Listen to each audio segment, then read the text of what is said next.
यंदाच्या दिवाळीच्या तसंच आज आहे भाऊबीज आणि पाडवा, त्याचबरोबर नवीन वर्ष पण सुरू होत आहे। आमच्या सर्व पवार कुटुंबियांच्या तर्फे मी महाराष्ट्रातल्या तमाम जनतेला आणि आज ज्यांनी सकाळपासून आम्हाला सगळ्यांना पाडव्याच्या शुभेच्छा दिल्या त्या सर्वांना मी मनापासून धन्यवाद देतो। त्यांनाही दिवाळीच्या शुभेच्छा देतो। हे नवीन वर्ष आपल्या सगळ्यांना सुखाचं, समृद्धीचं, आनंदाचं, भरभराटीचं जावो अशा प्रकारची प्रार्थना देखील करतो। दिवाळी हा प्रकाशमय अशा प्रकारचा आजचा सण आणि ह्यावेळेस योग असा आलेला आहे की एकाच दिवशी पाडवा पण आहे आणि भाऊबीज पण आहे। आपल्याला सगळ्यांना ज्ञात आहे मागे 2 वर्ष कोरोनामुळे आपल्याला हे महत्त्वाचे मोठे सण हे अनेक लोकांच्या उपस्थितीमध्ये साजरे करता आले नाही। आदरणीय पवार वर्षाची परंपरा आहे। लोकप्रतिनिधी या नात्याने ते पाडव्याच्या दिवशी महाराष्ट्राच्या कानाकोपऱ्यातून अनेक हितचिंतक येतात, अनेक शुभेच्छा द्यायला कार्यकर्ते येतात, पदाधिकारी येतात, माजी पदाधिकारी येतात। त्या सर्वांना पार्थ होता असे सगळेच जण भेटले होते आणि आम्ही सगळे पवार कुटुंबीय इथं उभे होतो। त्याच्या पाठीमागे कुठलाही दृष्टिकोन नाही।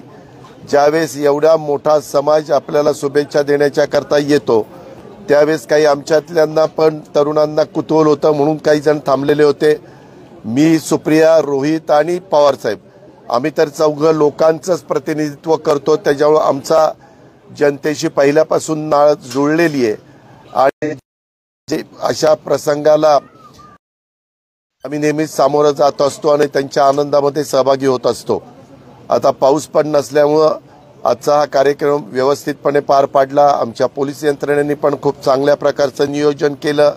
आमचा इथला स्टाफ आहे त्यांनी पण चांगलं नियोजन केलं आणि कार्यकर्त्यांनी पण उपस्थितीमध्ये फोटो काढायचे होते परंतु गर्दीच जास्त होती। फोटो काढत बसला असतं तर ते 4-5 वाजेपर्यंत चाललं असतं आणि पाडवा आणि भाऊबीज असल्यामुळं सर्वांनाच आपल्या आपल्या घरी पण जायचं असतं आणि त्याच्यामुळं आम्ही ह्यावेळेस फोटो काढायला थोड्याशा मर्यादा आणल्या होत्या। त्याबद्दल कृपा करून येणाऱ्या मान्यवरांनी नाराज होऊ नये, गैरसमज करू नये एवढीच अपेक्षा आणि विनंती मी करतो। पुन्हा एकदा पत्रकार मित्रांना पण तुम्ही सकाळपासून हे सगळं लाईव्ह टेलिकास्ट करत होता, तुम्हालाही धन्यवाद देतो। प्रिंट मीडियाला, इलेक्ट्रॉनिक मीडियाला असाच लोभ इथून पुढे पण ठेवावा, असेच आपलेपणाचे संबंध आपले सर्वांचे राहावेत हीच अपेक्षा व्यक्त करतो। पुन्हा एकदा दिवाळीच्या शुभेच्छा देतो। मुख्यमंत्री आणि उपमुख्यमंत्री एकत्रित दौरा करणार आहे, सगळ्या महाराष्ट्राचा एकत्र दौरा कशाबद्दल?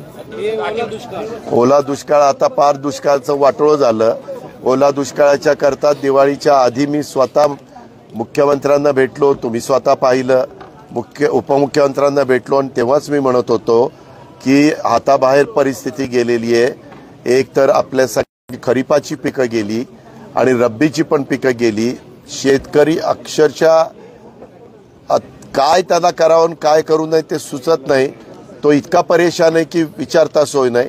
पण माझी तुम्हाला विनंती आहे की आज दिवाळीचा सण आहे, पाडव्याचा सण आहे, भाऊबीजेचा सण आहे, याचं असेल ते सांगण्याचं काम आम्ही करू। धन्यवाद।